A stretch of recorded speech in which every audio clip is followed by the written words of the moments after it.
नमस्कार विद्यार्थियों, मेघराज गुरुकुल में आपका स्वागत है। और आज जब क्लास है बेस टेस्ट की जो ऑनलाइन क्लासेस रेगुलर शाम को 6 बजे चल रही है, उसकी 7वीं क्लास आज काफ़ी मज़ेदार होने वाले हैं, काफ़ी अच्छे होने वाले हैं, क्योंकि आज हम बात करने वाले हैं कोडिंग डिकोडिंग के बेहतरीन टॉपिक वाक्य कूट पर, जिसमें मल्टीपल क्वेश्चन एग्जाम में पूछे जा सकते हैं। मतलब एक से ज़्यादा क्वेश्चन आ सकते हैं, तो एक ही क्वेश्चन में से 1, 2, 3 या 4 भी क्वेश्चन आ सकते हैं, या फिर एक भी पूछ सकता है, 2 भी पूछता है, 3 भी पूछ सकता है। तो इस प्रकार की पॉसिबिलिटी वाक्य कूट में देखने को मिलती है कोडिंग डिकोडिंग में। तो वाक्य कूट में क्या करना होता है, किस प्रकार से करना होता है, उनके बारे में डिटेल में चर्चा करेंगे। तो पहले छोटी छोटी बातें जान लेते हैं क्या क्या होता है। तो इस प्रकार के प्रश्नों में एग्जाम में क्या होता है, या तो वाक्यों की संख्या 3 हो सकती है, वाक्यों की संख्या 4 हो सकती है, और वाक्यों की संख्या 5 भी हो सकती है। तो हाईएस्ट वाक्यों की संख्या 5 होती है, कम से कम वाक्यों की संख्या 3 होती है। तो 3 वाक्य दे देगा या फिर 5 वाक्य दे देगा। ये पहली इंपॉर्टेंट बात गांठ बांध लेना।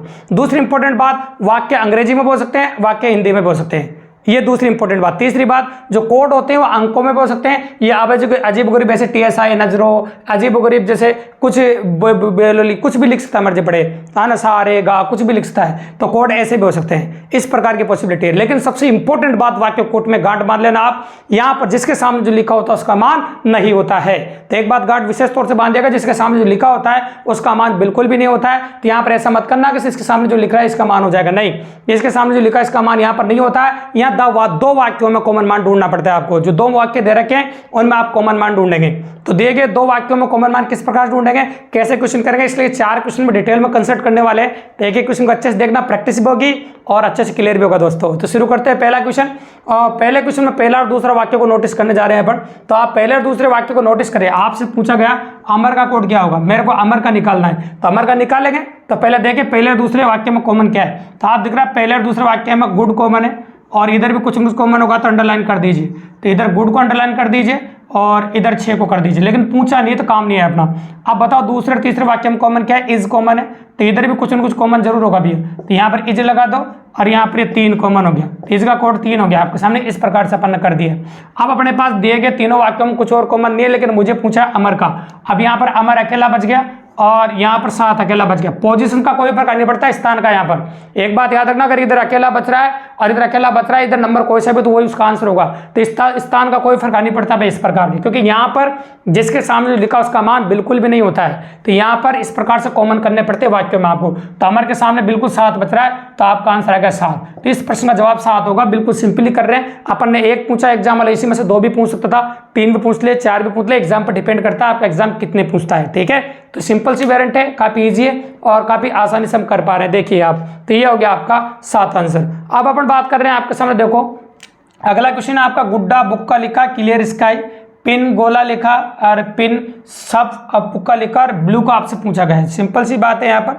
तो अप्रोच वेरिएंट है, तो यहाँ पर ब्लू का आपसे पूछा गया है। अब ब्लू का आपको बताना पड़ेगा। तो पहले अपन देखेंगे इन दोनों वाक्य में अगर हम बात करें आपके सामने, तो कॉमन क्या है। तो पिन गोला और बुक्का, इनमें कुछ भी कॉमन नहीं है। और यहाँ अगर आप देखेंगे आप, तो पिन कॉमन है, तो यहाँ पर पिन को अंडरलाइन कर दीजिए। तो पिन को अंडरलाइन करो, इधर भी कुछ न कुछ कॉमन होगा। स्काई कॉमन है, तो आप कह सकते हैं पिन का हो गया स्काई, है ना। तो स्काई कर दिया अपन ने। अब देखेंगे यहाँ बुक्का है, यहाँ डबल क्या आना चाहिए, है ना। ये बुक्का है और यहाँ भी बुक्का है, तो इधर कुछ न कुछ होगा। तो ये बुक्का और यहाँ क्लियर, तो बुक्का क्लियर हो जाएगा आपका। इस प्रकार डबल किया यहाँ पर भी, ठीक है। अब अपन को पूछा गया कि ब्लू को बताइए आप, तो ब्लू कहीं ना कहीं लिखा होगा। तो ब्लू यहाँ अकेला बच रहा है, तो जब ब्लू अकेला बच रहा था, SF अकेला बच रहा है, तो आपका आंसर आ जाएगा SAF। बिल्कुल सिंपली और काफी इजीली अप्रोच कर सकते हैं इस प्रकार से। तो आपका आंसर आ गया SAF, जो अपन ने क्लियरली कर दिया। आप आ जाओ क्वेश्चन नंबर 3 पर और प्रैक्टिस करते हैं। तो आप फिर देखिए कि पहले और दूसरे वाक्य में कॉमन क्या है, क्योंकि लिटरेचर का अपन से पूछा गया है, तो लिटरेचर का अपन को बताना है। और लिटरेचर जहाँ जहाँ कॉमन होगा वहां पर अपन ले सकते हैं। तो देखिएगा आप, तो पहले तो बताओ पहले और दूसरे में कॉमन क्या है। तो पहले और दूसरे में जो जो कॉमन होगा सबको अंडरलाइन कर दो। जैसे सिंटो कॉमन है, यहाँ पर है, और TSI कॉमन है, TSI भी लो, है ना। और माई ब्लॉक कुछ भी नहीं। तो कहने का मतलब सिंटो TSI, तो इधर 2 कॉमन है, तो इधर भी कुछ न कुछ 2 जरूर कॉमन होंगे। एक तो हर कॉमन हो जाएगा और भी कॉमन होगा, इज कॉमन हो जाएगा, और कुछ और कॉमन नहीं है। तो ये कह सकते हैं अपन कि सिंटो TSI हर और इज, ये तो हट गया आपके। तो इन पर मैंने रेड चिन्ह लगा दिया, तो हट गया आपको। अब अपन कह सकते TSI यहाँ पर भी, तीसरे में भी, तो अपन कह सकते तीसरा जो नाम है आपका TSI, तो यहाँ TSI है, तो यहाँ पर TSI का इज हो गया।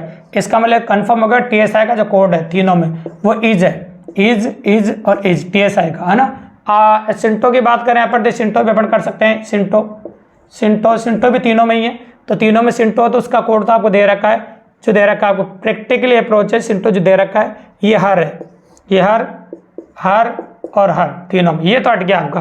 अब देखिए आप इन दोनों में कॉमन ढूंढ लेते हैं अपन, इन दोनों में कॉमन क्या है, तो इन दोनों में कॉमन OIND, तो देखिए OIND ये डबल कर देते हैं, यहाँ पर है।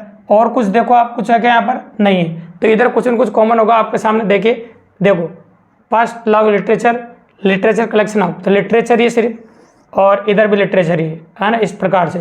तो दोनों जगह लिटरेचर ही है और कुछ भी नहीं है, तो लिटरेचर ही कॉमन है और इधर OIND कॉमन है सिर्फ। तो आप कह सकते हैं लिटरेचर का जो कोड हो जाएगा OIND हो जाएगा, बिल्कुल सिंपली और काफ़ी इजीली कह सकते हैं। और तो कुछ कॉमन है ही नहीं, सिर्फ ये कॉमन बचा था, इसलिए OIND आपका आंसर हो जाएगा, बिल्कुल सिंपल।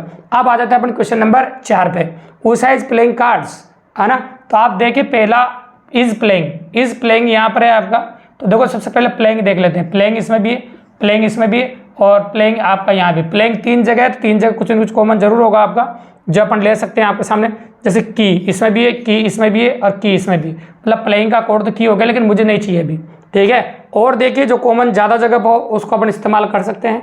जैसे अपन इज की बात कर लेते हैं, इज तो 2 ही जगह पे है, तो इज यहाँ पर भी है, इज यहाँ पर भी है। इधर कुछ न कुछ जरूर होगा माँ, तो इसका कोड हो जाएगा आपका माँ, क्योंकि माँ ही कॉमन है सिर्फ, और कुछ भी नहीं है, ठीक है, यहाँ पर हो जाएगा। और देखो और जो भी मिल जाए आपको, जैसे कार्ड्स मिल गया, इन दोनों में कार्ड्स है, तो इन दोनों में कार्ड्स देख लीजिए, त्रिभुज बना देता हूँ मैं, ये कार्ड्स, तो यहाँ कार्ड्स है, यहाँ कुछ न कुछ जरूर होगा। जैसे टॉप, ये कॉप देखो दिख रहा है आपको, शोर पो टॉप, हाँ पो हो रहा है, कार्ड्स का हो जाएगा आपका पो, है ना, तो ये पो ले लिया अपन, ये लो पो। अब आ गया टेनिस, तो टेनिस में कुछ न कुछ होगा आपका, ये टेनिस है, ये लो टेनिस यहाँ पर है, और यहाँ कोप है, तो ये कोप हो गया टेनिस का। ये सबके हो गए।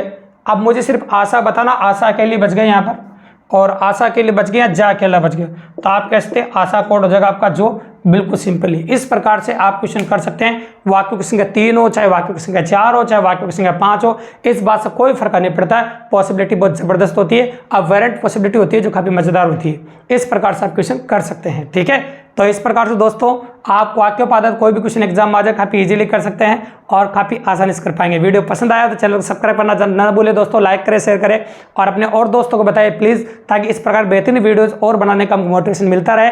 और बने रहे हमारे यूट्यूब पर, ठीक शाम को 6 बजे क्लास देखना बिल्कुल भी ना भूले दोस्तों। धन्यवाद।